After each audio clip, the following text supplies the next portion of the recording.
شامی جنگ بندی کا معاہدہ خطرے میں۔ 30 دسمبر 2016 کو شام میں جنگ کے مرکزی کردار روس، بشار الاسد اور شامی اپوزیشن کے مابین ترکی اور روس کی ضمانت پر جنگ بندی کا اعلان کیا گیا۔ اس جنگ بندی میں روس نے بشار افواج اور ایرانی شیعہ ملیشیاؤں کی جانب سے جنگ بندی کی پاسداری کی ضمانت دی، جو کہ شام میں بشار افواج کے ساتھ حکومتی دفاع میں شانہ بشانہ لڑ رہی ہے، جبکہ ترکی نے شام میں سرکاری فوج کے مظالم کے خلاف مزاحمت کرنے والے شامی اپوزیشن گروپوں کی ضمانت دی۔ یہ معاہدہ ایک ایسے وقت میں سامنے آیا جب بشار افواج نے روس اور ایرانی ملیشیاؤں کے تعاون سے مشرقی حلب پر مکمل کنٹرول حاصل کیا اور مشرقی حلب کے سقوط کے بعد مشرقی اور مغربی حلب کے متاثرین کے مقام پناہ ادلب پر حملوں کا آغاز کیا، لیکن مغربی حلب میں سرکاری فوجی اہلکاروں کو خاصی مزاحمت کا سامنا کرنا پڑا۔ اس مزاحمت کے پیش نظر مذاکرات کے بعد جنگ بندی کا معاہدہ کیا گیا، لیکن اگلے چند ہی روز میں اس معاہدے کی خلاف ورزی میں شیعہ ملیشیائیں اور شامی سرکاری اہلکار پیش رہے۔ مختلف مقامات پر جنگ بندی کے باوجود حملے کیے گئے،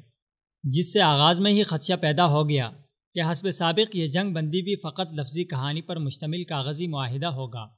جس کی عملی حیثیت سوائے کاغذ پر منقش الفاظ کے کچھ نہیں ہوگی، اور اب یہ بات حقیقت میں بدلتی نظر آ رہی ہے۔ جنگ بندی کا شوشہ ایک دفعہ پھر لفظی ہیر پھیر لگنے لگا ہے، کیونکہ حالیہ دنوں میں شامی فوج اور حزب اللہ کے ذیلی گروپوں کی جانب سے عوامی مقامات پر حملوں میں شدت آئی ہے۔ وادی بردا میں شیعہ ملیشیاؤں کی جانب سے حملوں کے آغاز کے بعد شامی اپوزیشن نے خبردار کیا ہے کہ جنگ بندی کے معاہدے کی اعلانیہ خلاف ورزی کی جا رہی ہے۔ ایرانی ملیشیاؤں اور بشار رجیم کے افواج دوبارہ جنگ کا آغاز چاہتی ہیں۔ اسی ضمن میں روسی فوجی اہلکاروں نے وادی بردا میں داخل ہونے کی کوشش کی، جن کے ہمراہ شیعہ ملیشیاؤں کے جنگجو موجود تھے، جس کی وجہ سے شامی اپوزیشن نے انہیں علاقے میں داخل ہونے سے روک دیا۔ دوسری جانب شامی اپوزیشن نے میڈیا کو بتایا ہے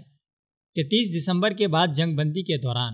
شامی افواج کی جانب سے اب تک 40 بم حملے کیے گئے ہیں، جن میں کئی افراد زخمی ہوئے ہیں۔ اپوزیشن نے ترکی اور روس پر زور دیا ہے کہ وہ جنگ بندی کے خاتمے کے لیے اقدامی حملے کرنے والے شامی فوجیوں اور حزب اللہ کے دہشت گرد اہلکاروں کی کارروائیوں کو روکنے میں کردار ادا کریں۔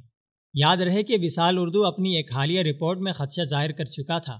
کہ یہ جنگ بندی بھی صرف شامی اپوزیشن سے مقابلے کی تیاری کے لیے مہلت پانے کا بہانہ ہے۔ ہر بار کی طرح اس بار بھی اپوزیشن کو جنگ بندی کے نام پر چکمہ دے کر بشار افواج اور شیعہ ملیشیائیں اپنی تیاری مکمل کرتی ہیں اور دوبارہ شدید حملوں کا آغاز کیا جاتا ہے۔ شامی فوج کی جانب سے حالیہ حملوں اور دوبارہ لڑائی کے آغاز کی کوششوں سے ظاہر ہوتا ہے کہ وہ مغربی حلب اور قرب و جوار میں موجود شامی اپوزیشن پر حملوں کی تیاری مکمل کر چکی ہے اور کسی بھی بہانے دوبارہ جنگ کا آغاز چاہتی ہے۔